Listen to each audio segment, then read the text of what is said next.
Hi guys, so I don't know why I thought of doing this video, but let's get into it. So between the early to late 2010s, Rapid Bus ordered 80 Enviro 200s and 40 Enviro 500 MMCs, manufactured by Alexander Dennis and built in Scotland.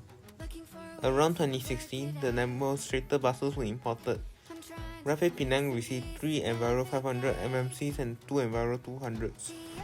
And during its debut, 5 units were deployed in Rapid KL Street, but in 3 years, only less than 20 units were in service.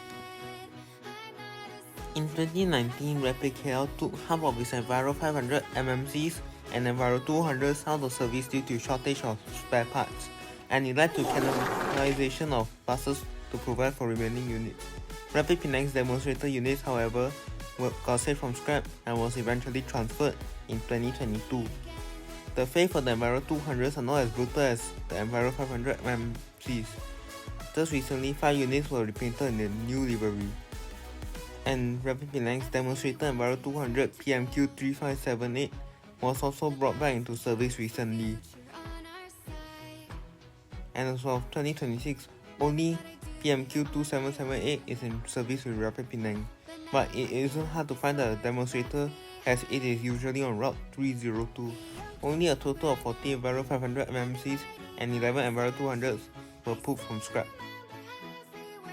If Rapid Bus had more spare parts, these buses would be common to this day, and their upcoming future replacement is the all-new EV buses that will enter service this September. Well, as I mentioned earlier, these buses were taken out of service early at a young age. The last remaining 25 of these Enviro buses will most likely retire in the next 5 to 10 years. And that's it for this video. I hope you all enjoyed this. Remember to like, subscribe and share. Peace out and see you on another video. Blue sky, space for the traveling star.